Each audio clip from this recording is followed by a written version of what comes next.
মই যদি ঈশ্বৰ হলোহেঁতেন আজিৰ মানুহ সৃষ্টি কৰা বন্ধ কৰি দিলোহেঁতেন, নতুনকৈ সৃষ্টি কৰিলোহেঁতেন আৰু এবিধ মানুহৰ দৰে জন্তু যি মাৰি কাটি খাই বৈ শুই জীয়াই নাথাকি আৰু বহুত কিবা কিবি কৰিলেহেঁতেন।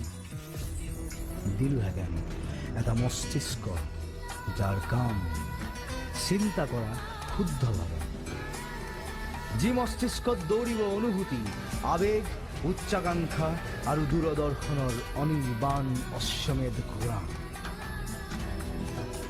যি মস্তিষ্কত আস্ফালিত হ'ব পৰিৱৰ্তন, আৱৰ্তন আৰু নিয়ন্ত্ৰণৰ ন ন সূত্ৰ। দিলোহেঁতেন আৰু এজুৰি হাই পাৱাৰ চকু, যাৰ মাজেদি সকলো সঁচা বস্তু দৃশ্যমান। দিলোহেঁতেন দুখন এক্সট্ৰা কাণ শুনিবলৈ সকলো অস্ফুট শব্দ, উশাহ নিশাহ, হুমুনিয়া, হতাশা আৰু সময়ৰ